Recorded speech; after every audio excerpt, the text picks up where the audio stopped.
The vast majority of the topics of the emails in which I receive are tool related. So in the effort of building some type of reference library that I can point people to, I'm going to start a tool talk segment where I'm just going to talk about whatever tool which is the subject of that video. So in this case, I'm going to talk about my Grizzly jointer, just what I like about it, what I don't like about it, and would I buy it again. I'm not going to do a full traditional tool review. I don't care about the vast majority of the specific numbers and all that good stuff. I'll post a link to where I purchased it, so if you are interested in all the specific numbers, then you can go ahead and check it out there. This is the Grizzly G0490X jointer. It's an 8-inch jointer with a spiral cutter head and parallelogram beds. So first, why this jointer?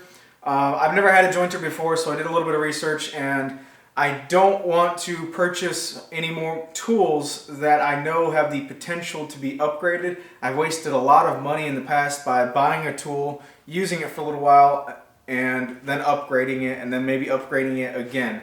I'm tired of doing that. You just get to a point where you just want to buy the one that you won't upgrade, and you'll end up saving a lot more money in the long run. When that's possible, of course. So the 8-inch versus the 6-inch, every bit of research that I've done, everyone who's got a 6-inch pretty much says they wish they would have got an 8-inch. I couldn't really justify at the time going to the bigger model, which is the 12-inch jointer. And even now, after having a couple boards that I've wanted to joint that are wider than this, that would actually use a full 12-inch cutter head, I still really can't justify it. It would be more of a luxury purchase if I went that large, so I just stuck with the 8. Overall, I'm happy that I got the 8 instead of saving up more money to get the 12-inch.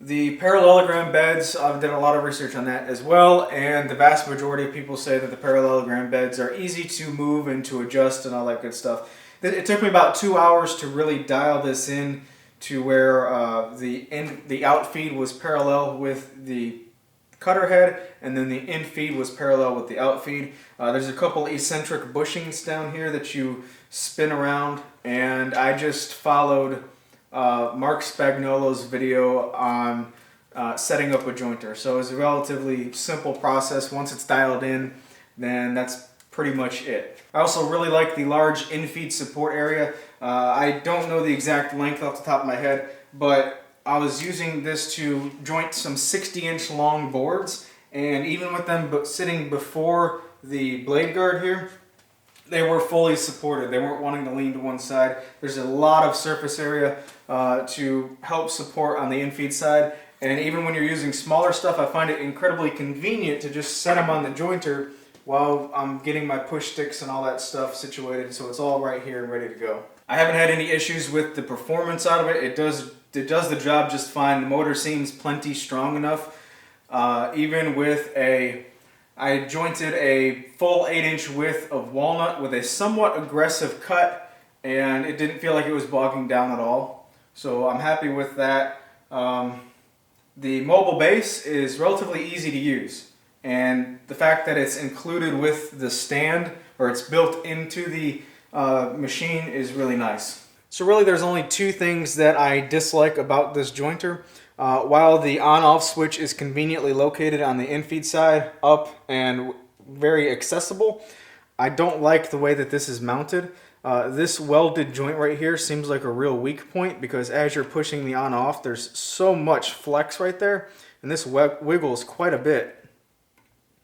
I thought that would be a cause for concern long term. As the more stress you put on this, maybe this will break in a year or 2, or maybe even sooner. But what I find is I don't actually induce a lot of force to this as I'm using it, because I don't physically push forward for the start and stop. What I find that I'm doing is putting my hand up here and pushing stop, putting my hand up here and pushing start. So it really minimizes the amount of flex. That's just naturally the way I want to press the buttons. So maybe that's a cause for concern. I don't know. It surely isn't right now, but it just makes me think long term. The second thing I don't like is this. You loosen this, right, or you move this lever over to here to slide the fence in and out. and every time the fence moves forward or backward, it loses its perpendicular to the bed. So every time I adjust the position of the fence, I have to re-square the fence to the bed. I don't know if that's on all jointers or this one specifically, but it's a little bit of an annoyance, so I don't really move the fence probably as often as I should to distribute the wear amongst the cutter heads.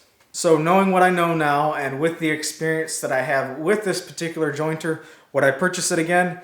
Absolutely. It does everything that I need it to do, and it does it really well, and it's probably the best priced one out there. It was when I purchased it anyway. I don't have any experience with the more expensive brands, so I can't speak for those with the exact same setup in those brands. But like I said, this does everything that I need it to do, and it does the job really well. The small complaints that I have with it are minor, and I don't think they really would affect my decision making on this. Now, I'm not a tool expert by any means. I'm just some guy who makes crap in his shop just like the vast majority of you out there. I can only speak with the experience in which I have with whatever tools that I have. So I hope that helps. I'm going to continue to do this every week. So next week, same time, expect another one of these videos. I'm not exactly sure what that tool is going to be. But yeah, hope this helps. Thanks for watching, and you guys have a great day.